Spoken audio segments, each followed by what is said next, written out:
been inspired by the wonderful Hiram to start a Truth About series that's obviously hair focused. Summary on who Hiram is. Hiram is a YouTuber that talks about skincare, and he's got this series where he reviews products, and for example his titles will be The Truth About Cetaphil, The Truth About Clinique. So I decided, why not do a similar sort of thing, not necessarily focused at brands always, but also focused on ingredients. He's also a fanatic about ingredients, and he has inspired me to really analyze those ingredients lists and see what I'm actually putting in my hair and on my scalp. Ingredients don't lie, bitch. So this series will be initially talking about some of the notorious ingredients that we're aware of, and then maybe later on we'll delve into some brands or so. So in this first introductory video, I'm going to teach you guys how to read an ingredients list. Sometimes we look at the back of a product, you know, because we want to be scientific and see what's in there, but it's all French or some alien language we've never heard of ever. So I'm gonna try and give you guys a few tips that I have gathered from Hiram, from blogs I've read, from I did a bunch of research so that I can do better and I can empower myself and also share this knowledge and empower my viewers too. The first tip I'm going to give you guys is about the order in which ingredients are listed. So it is convention to list the ingredients found in the highest concentration at the top of the list, and then you list in descending order. So the ingredients you see towards the bottom or the end of the list, there's quite a little amount of it in the product. The second tip is the rule of 5. The first 5 ingredients on the list are the main ones we're getting in the product. They're the ones found in the highest concentrations. They're the ones that we should really be focused on, because that's what our product consists of mostly. So some products make it very clear some of the main ingredients they use, like on the front of the product, like they'll say made with argan oil or, you know, whatever. But it's always important to turn the product around and check that list and see what the top 5 are. Water is that girl, water is the babe, water is bae, water is everything. Water is the ultimate moisturizer for our hair. That said, the number 1 ingredient, being the first ingredient you want to see on a list, is water. Sometimes they write it as aqua, but that just means water. There's so many good ingredients out there that we would want for our hair that it's counterproductive for me to make a video about all the ingredients that we like and we want in our hair. So instead, I'm just going to give you guys a bit of an approach of what to avoid. Firstly, with shampoo, we don't want sulfates. Like on a normal basis, we don't want sulfates unless your hair really needs a good cleanse. Otherwise, let's try to avoid them. What we also don't want is drying alcohols.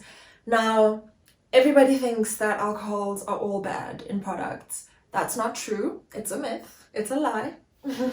There are good alcohols and there are bad alcohols. The bad alcohols that we want to avoid are denatured alcohol and SD alcohol 40B.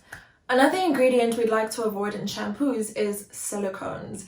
I'm not going to go into detail with silicones. I'll make a separate video about them, but yeah, not a good idea for natural hair. What we don't want in our conditioners, we don't want silicones. We don't want them. We don't like her. We don't like her at all. And we'll find out why in one of my next videos. We also don't want mineral oil. We don't want beeswax, and we don't want petroleum. Now, I'll give you guys a general reason for why we don't want these things. They are very hard to remove. They cause a lot of buildup, and when you're cleansing your hair, you end up needing to use like a shit ton of shampoo just to get that stuff out. And also just with silicone specifically, what they do is coat the hair shaft. They prevent water and moisture to enter the hair. And also they make your hair, silicones make your hair look really shiny, and you think, oh my gosh, she's hydrated, she's healthy, she's doing good, but she's actually really, really dry. And in conditioners specifically, silicones give you a really nice slip, but the problem is they're a barrier to moisture actually getting in. Your hair may feel nice while you're detangling, your hair may look shiny and nice in the mirror afterwards, but it's actually really dry and you're going to end up with breakage. Okay, and now for the products that we want to see. And this is mainly in conditioners, because conditioners are the holy grail, but they are the messiah for our hair. Shampoos are important, you know, they're definitely important, but conditioners are non-negotiable ever. So what we want in our conditioners, any type of conditioner, are fatty alcohols. Now remember, I said not all alcohols are bad. There are some good ones, and the good ones are fatty alcohols. I'll give you some examples. I literally cannot see. I don't know where my glasses are. I'm blind as a bat, guys. It's really rough out here. I have to squint.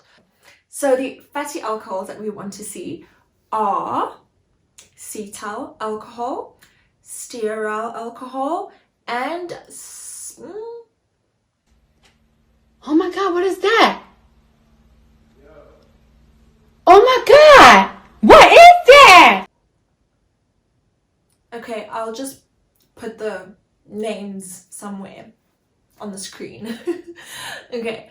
Other ingredients that we want in our conditioners particularly are humectants. Now, humectants are substances that draw water and moisture into the hair.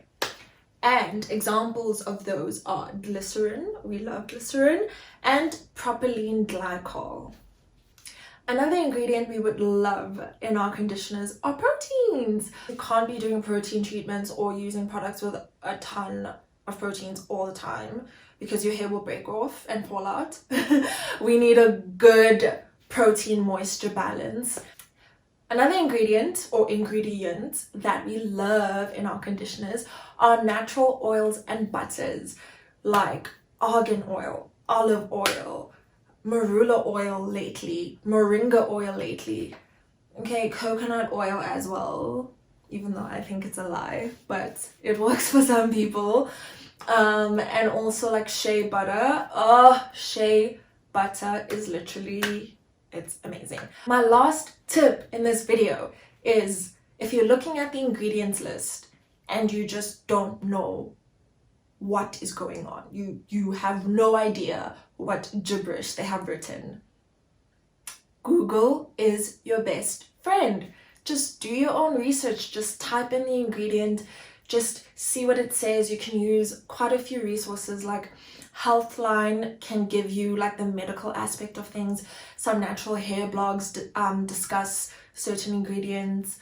Search on YouTube as well, maybe some people are talking about the ingredients. Also some online resources that you can use if you don't want to spend any money, and I will have all the links down below in the description box. Feel free to click on those and do your own research. Okay guys, that is it for this first video in my The Truth About series.